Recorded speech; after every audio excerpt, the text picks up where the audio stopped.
princípio da sabedoria não é só o temor do Senhor, mas é também você glorificar a Deus, você honrar a Deus em ações de graças por tudo que Ele lhe dá.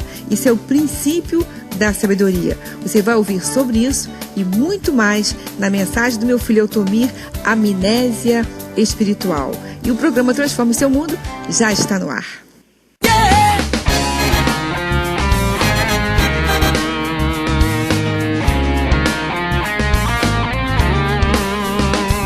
Transforme o seu mundo.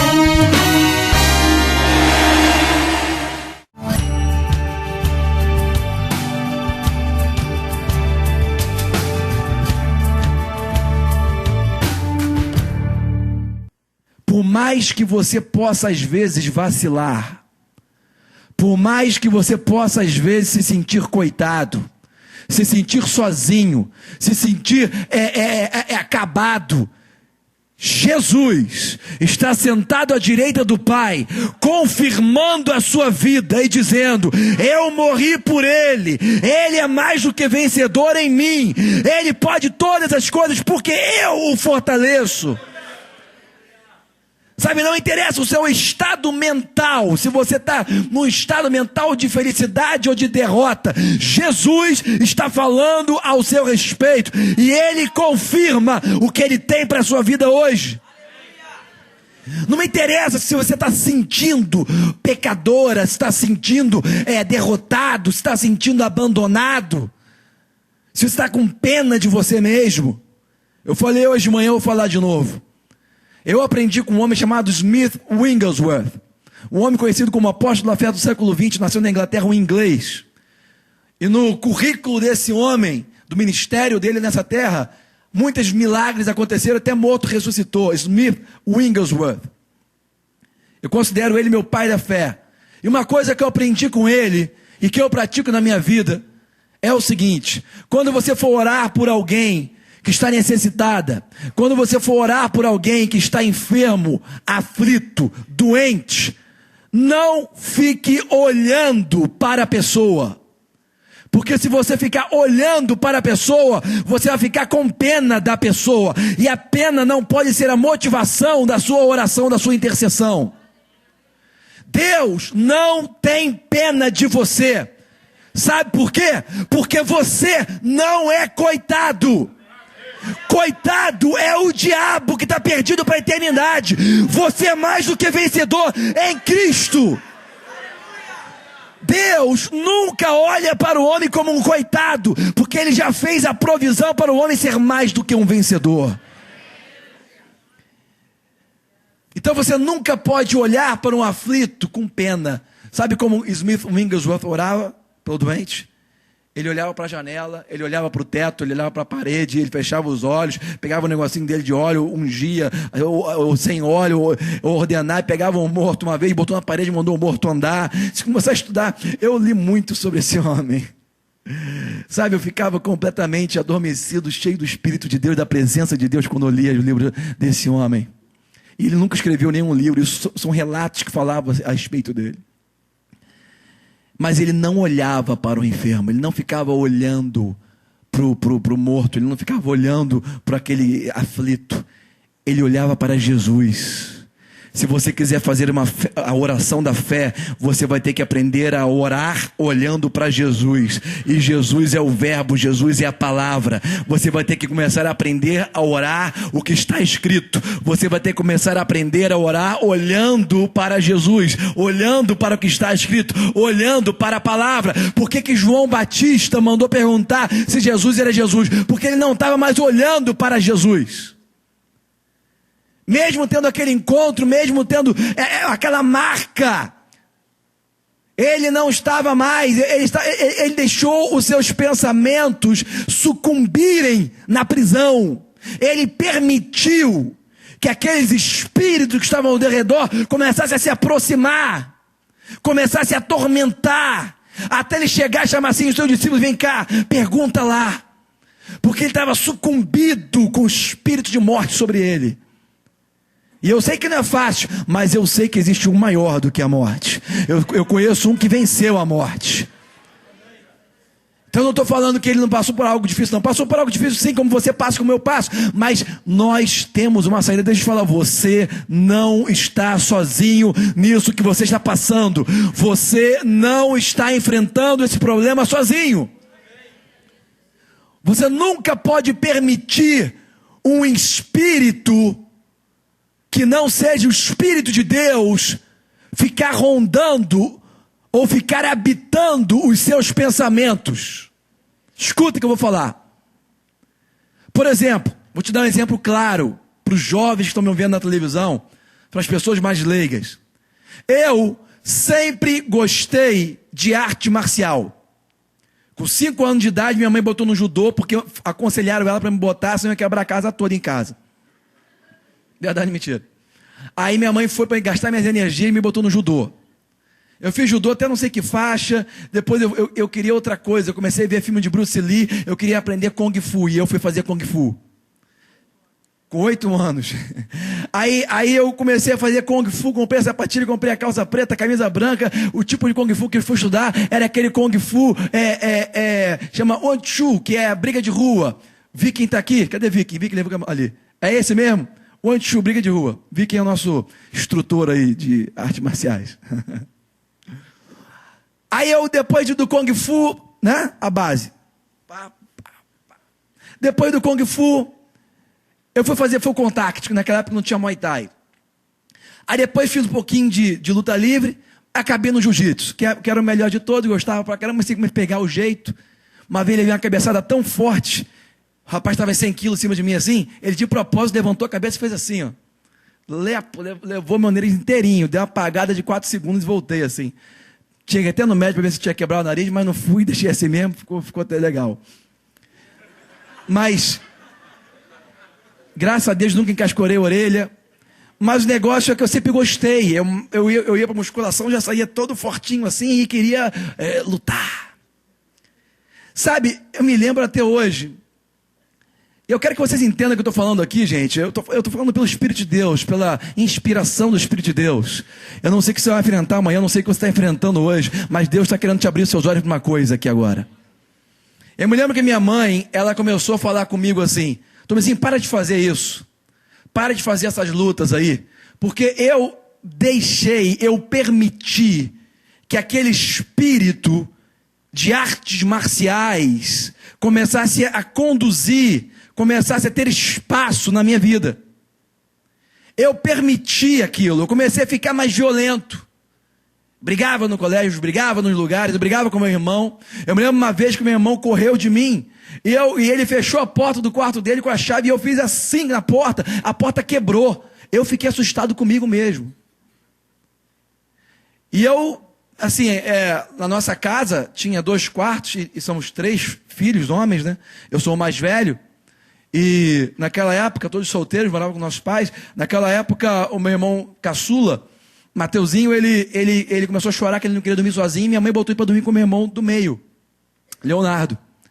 E minha mãe me botou no quarto dele, que era um quarto feito para neném, era todo de listrinha assim de neném, a caminha pequena, sabe, onde tinha um bercinho dele. Só que naquela época a gente estava apertado, não tinha dinheiro para reformar o quarto.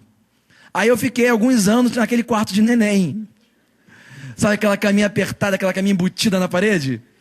Aquelas coisinhas todas, eu fiquei alguns anos ali. Eu me lembro até de um homem que foi goleiro, não sei se é de Minas, João Leite. Hoje ele é deputado, né? O João Leite, ele era novo naquela época, ele foi lá em casa, por causa do jantar da Donep, aí foi dormir lá em casa, e meu pai falou assim, ele vai dormir no seu quarto, hein? Vai lá para o quarto dos seus irmãos, dorme lá, não sei aonde, e ele vai dormir no seu quarto, porque meu quarto era só meu, né? Aí o João Leite foi deitar na minha cama, só que a cama veio até o joelho dele, assim, até a coxa, o resto ficou para fora, ele dormiu no chão. Ele dormiu no chão do meu quarto, pode perguntar aí, se ele estiver assistindo, ele vai lembrar. Aí, aquele meu quartinho lá de bebê, mas chegou um dia que as coisas foram melhorando e minha mãe pôde reformar os quartos. Ela reformou os quartos dos meus irmãos, laqueou tudo de branco, os armários, mas eu já era maiorzinho, já era mais grandinho, né? Eu tinha, sei lá, 16 anos, né? 17, e ela me perguntou como que eu queria meu quarto. Aí ela perguntou assim, meu filhinho amado, como que você quer o seu quartinho? Qual é a cor do seu armário que você quer? Aí eu falei, mãe, laqueia tudo de preto. Laqueado de preto chega a brilhar. laqueado de preto, tudo preto. E como é que você quer o seu carpete? Cinza e preto. E ela botou lá o carpete cinza, com as listas pretas e vermelhas, parecia ter negócio de macumba. Meu quadro assim, e a parede, meu filhinho? Mãe, pinta por favor a parede de cinza. Parecia um presídio minha parede do meu quarto. Cinza. Só o teto que ela nem perguntou de branco, senão não é nem ter luz para iluminar o quarto. Tão preto, escuro, trevas estava aquele quarto. E eu gostava, e eu tocava rock and roll, e chegava lá e tudo mais. Sabe, teve um dia, que eu me lembro até hoje, eu nunca contei isso, vou contar publicamente, assim. Teve um dia que eu me achava assim, né, o cara, né. Aí teve um dia que eu estava dormindo. Sabe quando você está dormindo, mas você está acordado? Você está deitado, você está dormindo, de olho fechado, mas você está acordado, escutando as coisas ao redor, assim. Teve um dia que eu, percebi uma coisa. Parecia que eu estava deitado e estava ventando na minha cara, assim, na minha cabeça. Só minha cabeça, ventando. Aí eu, acordei assim, tudo escuro no meu quarto. Sentei na cama. Quando eu vou levantar da cama assim, alguma coisa, não sei, até hoje eu não sei o que foi, alguma coisa aconteceu. E eu estou falando isso pelo Espírito de Deus, eu sei que tem muita gente me vendo pela televisão, que vai entender, vai ser liberto hoje pela televisão. Escuta o que eu estou te falando. Alguma coisa me empurrou para o armário assim, como se estivesse pegando minha barriga e fez assim, ó. Vup! E eu parei lá no armário. Quando eu fui levantar da cama assim, uma coisa me empurrou, como se tivesse me dado um golpe. E me jogou. Eu me lembro que eu caí no armário assim, pum! Caí depois de sentado, já levantei, já sabia onde o interruptor, já pum, acendi, fiquei olhando. Acendi as luzes do quarto todinho e fiquei com a luz do quarto acesa. De madrugada, todo mundo dormindo, e a minha porta eu só dormia com a porta fechada, né? Trancado lá dentro. Aquele quarto lá igual um mausoléu. Aí naquele dia eu destranquei a porta, deixei a porta aberta e dormi com a luz acesa. Fiquei lá pedindo o Senhor, o sangue de Jesus, o sangue de Jesus, o sangue de Jesus. Até dormir. Misericórdia, misericórdia, Pai, sangue de Jesus, de poder, misericórdia, Jesus, de poder. Fiquei até dormir, que fiquei com medo. Uma coisa sobrenatural aconteceu, isso foi uma sexta-feira. Aí, eu me lembro que no dia seguinte de manhã, sábado assim, a gente foi tomar café, e tô lá, de manhã, sábado, a gente foi na mesa tomar café, tá minha mãe lá, meu pai, e eu não queria falar não, sabe, mas eu acabei falando, que eu sempre contava as coisas da minha mãe. Falei, mãe, aconteceu uma coisa de madrugada aí. O que foi? Não sei, negócio esquisito, sei lá, acordei. Acho que eu caí, sei lá, você dizia que eu saí voando, bati no armário. Aí ela falou para mim assim, é o espírito do jiu-jitsu que vai te visitar de noite. Rapaz, passou pouco tempo, eu comecei a parar de fazer jiu-jitsu, sabe? Mas deixa eu te falar uma coisa. Eu me lembro que até nós temos um amigo, que é um pastor, chamado Átila Brandão, lá da Bahia. Um pastor muito conhecido. Ele é amigo da família há muitos anos. Eu me lembro até que naquela época que eu fazia muita arte marcial, eu me lembro que minha mãe falou com ele e ele veio falar comigo assim, Tomizinho, vem cá, ele conversar comigo. Você tem que parar de fazer essas lutas, rapaz. Para de fazer esse negócio de jiu-jitsu, essas coisas. Sabe o que você tem que fazer? Eu falei, fala, o que é? Você tem que fazer Krav Maga, porque Krav Maga é um estilo de guerrilha israelense, porque ele gosta de tudo que é de judeu, tudo que é de judeu. Eu sei que você está me assistindo aí, pastor, te amo em nome de Jesus, eu sei, até hoje eu não fiz, mas gostaria, eu acho que vou fazer ainda Krav Maga. Então, ele começou querendo me ajudar e tudo, porque eu estava muito frenético. Mas o que eu estou dizendo para você? Será que eu estou dizendo para você que fazer arte marcial é do diabo? Não. Eu conheço pastores que são professores de jiu-jitsu, que são professores de arte marcial. Eu não estou falando para você não fazer arte marcial. O que eu estou falando para você é para você não permitir o espírito, porque existe um espírito por trás das coisas aqui nessa terra. De tudo aqui nessa terra existem espíritos por trás, buscando a quem possa tragar, buscando lugar.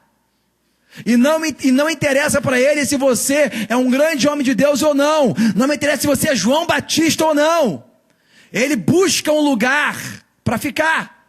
Se você é uma pessoa muito melancólica, muito tendenciosa a sentir o tempo todo afligida, acontece qualquer coisa com você vai fazer, por que comigo? Por que comigo? O seu diabo ao derredor está olhando e vem um espírito de autocomiseração, começa a te rondar e acha lugar na sua vida e vai morar ali, vai habitar com você, vai dormir na cama com você, vai almoçar com você, tomar banho com você, fazer tudo, vai viver com você. E não se surpreenda se você vê pessoas assim na igreja, tomadas ou envolvidas até mesmo com espíritos malignos. Então existe um espírito maligno. Por exemplo, eu deixei aquela coisa me moldar. Eu deixei aquele convívio com aqueles amigos me moldar. Eu deixei aquele convívio de academia, de fazer arte marcial me moldar. Eu fiquei igual a eles, eu comecei a falar igual a eles, eu comecei a agir igual a eles, comecei a brigar igual a eles. Por quê? Porque sempre quando um espírito começa a andar com você, conviver com você, você fica igual aquele espírito. Espírito de enfermidade, deixa ele, a pessoa ficou curado. Está entendendo isso? O ser humano ele vai se moldando, vai ficando igual ao espírito maligno. Então perceba que você tem que abrir os seus olhos para isso. Ninguém está livre disso aqui nessa terra. Imagina, João Batista mandou perguntar a Jesus se ele realmente era Jesus, o Filho de Deus. Parece inacreditável uma coisa, porque ele deixou aquele peso, aquela influência maligna encher tanto a mente dele que ele duvidou.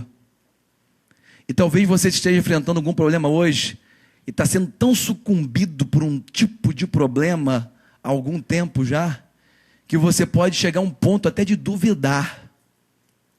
Irmãos, Deus não pode fazer nada na vida de alguém que está duvidando. Deus não pode entrar em cena, não pode fazer nada na sua vida se você está sentindo, se você está deixando os espíritos malignos ficarem dormindo com você, acordando com você. Vou falar de novo, você não é coitado, você é filho de Deus. O diabo era um anjo, você está acima de qualquer anjo, o diabo é um anjo caído, você é um filho de Deus que foi elevado, você é filho do Deus Altíssimo, você é altíssimo e o diabo rebaixado baixíssimo. É o Altíssimo contra baixíssimo. Você foi posto em Cristo, assentado em Cristo, regiões celestiais, muito acima de qualquer principado, potestade, dominadores, todo nome que se nomeia, regiões celestiais, qualquer lugar. Nessa época e na época vindoura. Nós não podemos permitir nenhum tipo de espírito se levantar em nossas mentes contra a palavra de Deus. Se você está começando a se sentir coitado, tira isso da sua vida hoje. Está se sentindo fracassado, tira da sua vida, da sua mente isso hoje. Seja humilde o suficiente para crer que você é quem Deus diz que você é. Seja humilde o suficiente para receber o que Deus fala que você tem. Para fazer o que Deus diz que você pode. Se Jesus fala, vai e não peques mais nessa área, você tem que ser humilde o suficiente para ir e não pecar mais nessa área. Você não é fraco nessa área. A Bíblia diz, fraco diz, eu sou forte. Você não é um pobre coitado, a Bíblia diz, pobre, diga, eu sou rico. Nunca tente achar a mão de Jesus passando a mão na sua cabecinha quando você estiver cheio de autocomiseração, porque não é isso que ele vai fazer. Jesus sempre vem com a palavra, Deus sempre vai te apresentar a palavra. Você está com um problema, pergunta a Deus, ele vai te mostrar a palavra. A resposta para a sua vida está na palavra. A palavra de Deus é a Bíblia. A Bíblia é Deus falando com você. A Bíblia nunca muda e tem resposta para tudo. Comece a se ver com os olhos de Deus quando você começar a se olhar através da Bíblia. Você não pode permitir espíritos qualquer tomar posse, sabe? Então, perceba que naquela época, quando eu era adolescente, jovenzinho, eu também queria deixar o cabelo comprido, naquela coisa e tal. Todo mundo passa por essa fase. Sabe, gente? Você está pensando que eu estou nessa fase ainda, né? Eu estou vendo vocês arrazoarem nos seus corações. Senhor, tem misericórdia dele, porque ele não sabe o que estou falando. Irmãos, preste atenção. E eu já acabei de pregar, estou só falando com vocês uma coisa que Deus quer falar com vocês. Não é que eu estou na fase do cabelo comprido, da calça rasgada, não. Não é isso. Eu hoje posso usar isso. Eu hoje posso pregar de calça rasgada, cabelo comprido, barbudo. Eu hoje posso pregar como eu prego aqui às vezes, de colar, de pulseira. Hoje eu posso fazer isso tudo, sabe por quê? Porque nenhum tipo desses espíritos consegue colar em mim. Tem pessoa que se tivesse um cabelão, coisa e tal, já estaria tudo assim. Qual é, compadre? Ei, papá. Sabe o espírito? A pessoa bota uma roupa de couro, pega um motom e vai, e fica com aquele espírito, acha que é John Bon Jovi. Sabe essa coisa? Eu posso fazer muitas coisas hoje porque eu tenho a maturidade espiritual de saber quem eu sou em Cristo e quem Jesus é na minha vida. Eu não duvido de quem Jesus é. Eu não duvido do que Ele pode fazer, o que Ele quer fazer e o que Ele vai fazer através de mim. Então não estou preso, está entendendo isso? Então você tem que ficar ligado nessas coisas. Você não pode permitir o espírito de falência de te seguir para casa. Você não pode permitir o espírito de adultério do teu pai, do teu bisavô, do teu tataravô, sei lá, fazer você cometer as mesmas coisas que seu bisavô fez. Você não pode permitir o espírito, sei lá, do alcoolismo, de ficar te seguindo, tentando fazer você ser igual ao seu pai. Você não pode permitir isso acontecer. Porque eles buscam lugares buscando para ver quem pode tragar. Deixa eu te falar uma coisa. O diabo e qualquer tipo de espírito maligno não pode tragar a sua vida. Ele só vai fazer isso se você deixar. E se você não deixar, irmãos, você é livre. Olha o que eu estou falando. Eu posso pregar de cabelo comprido. Hoje eu vim de gravata, mesmo para não ficar muito... Porque eu já ia vir com essa calça toda rasgada, né? Aí eu pensei, essa calça que eu tenho aqui mais rasgada de todas. Então eu vou botar uma gravatinha para poder dar uma equilibrada. Mas eu estava até... Saiu num programa ontem na televisão, na Rede TV, e nacional, né? Tem um amigo lá em Belo Horizonte, o Felipe, de uma igreja lá, e ele falou assim, e olha lá, Altomir de gravatazinha, todo arrumadinho. Ele botou no Twitter. Eu falei, gostou, né? Tipo assim, eu não estou preso a nada, eu não estou preso a ter aquele espírito de ser o cara de calça rasgada, eu não estou preso ao espírito daquele religioso que só perna de terno e gravata. Eu não estou preso a nada disso. Eu não dou bola para nada disso. Não é isso que vai fazer nada em mim, que vai deixar de fazer nada em mim. Está entendendo isso? Eu posso vir de chinelo um dia aqui e pregar a mesma coisa, o mesmo poder, com a mesma unção, e Deus fazer a mesma coisa. Eu não estou preso, nenhum tipo de espírito maligno consegue dominar minha mente, não consegue dominar minha maneira, não consegue deixar que o Espírito de Deus flua em mim, não consegue me fazer duvidar da palavra de Deus. Nenhum espírito maligno consegue me fazer duvidar mais. Você pode nomear qualquer tipo de nome que se nomeie. Jesus está acima deles na minha mente. Eu sei. Eu não estou crendo só não. Eu sei que Jesus é maior. E eu sei que Jesus está em mim. Maior é o que está em mim. Então eu estou querendo trazer para vocês hoje uma realidade. Eu estou vendo com olhos espirituais aqui libertação em todo mundo aqui hoje. Sabe, todo mundo aqui hoje, é impressionante isso. Eu estou vendo um tipo de libertação aqui hoje. Meu Deus, está libertando a sua mente. Você não é coitado. Você não... Esse negócio de karma não existe, tá, gente? É o que o diabo quer que você pense. Você só é preso Você só é fracassado se você quiser, se você deixar.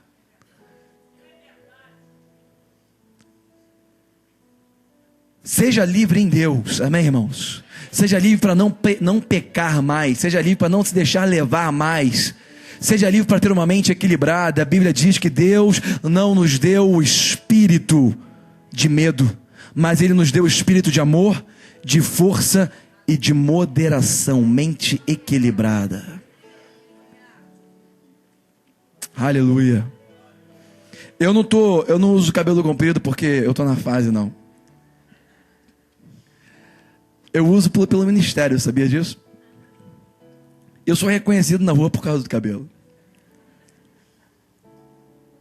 E é uma oportunidade que eu tenho para falar de Deus, para mostrar Deus, para ser referencial de Deus. Foi Deus que fez assim, eu respondi, e agora? Quem que pode parar? Você está entendendo isso? Você tem que ser livre para seguir o Espírito de Deus e não um outro tipo de espírito qualquer. Quem faz a sua vida é você, mas siga as coordenadas do Espírito de Deus. Você vai longe. A mensagem que você acabou de ouvir já está disponível em DVD. Ligue agora para 021 2498 1337 ou acesse o nosso site e adquira essa mensagem completa em DVD. Transforme seu mundo com você onde você estiver. Quero lhe convidar a estar conosco na nossa igreja ICAC, na Barra da Tijuca. O endereço aparece na telinha, Avenida das Américas, 11.599.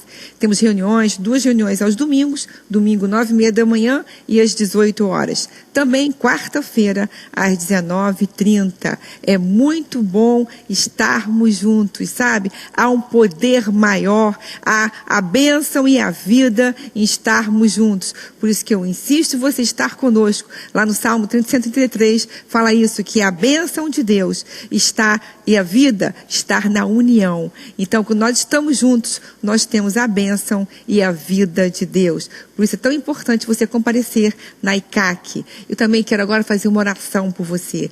Você, se puder, repita comigo essas palavras. Pai, te peço perdão dos meus pecados. Me purifica com o teu precioso sangue. No nome de Jesus, amém. Essa oração é muito importante. Quando você fala e fala alto, eu sei que sua vida vai mudar completamente depois dessa oração. E eu desejo a você e a sua família que Jesus Cristo seja Senhor.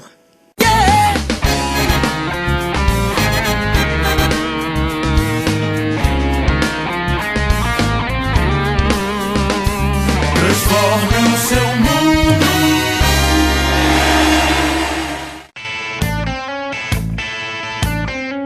E eu quero te convidar para ser um investidor do programa Transforma Seu Mundo. Veja as novidades que vem por aí. Ao se tornar um investidor do Ministério Transforme Seu Mundo, você nos ajuda a manter nosso programa no ar e a levar a palavra de Deus a milhares de pessoas em todo o Brasil. Ligue agora para a nossa central de atendimento e diga que você quer ser um investidor expansor do Transforme Seu Mundo. Ao fazer suas contribuições através de cartão de crédito, você ganha uma camiseta exclusiva do nosso programa. Além disso, todo investidor expansor tem direito a 10% de desconto em qualquer compra de nossos produtos, frete grátis e recebe de brinde um CD, um DVD e um livro inteiramente grátis. Mas atenção, esta oferta só é válida para as pessoas que ligarem agora e fizerem sua adesão via cartão de crédito. Torne-se um investidor expansor do Ministério Transforme Seu Mundo. Invista no reino de Deus e colha uma nova perspectiva de vida. Tudo o que você realiza com fé e honra traz sucesso para a sua vida. Ligue agora, 0 Operadora 21 2498 1337 e torne-se um investidor de nosso programa. E onde o Transforme Seu Mundo estiver, você também vai estar.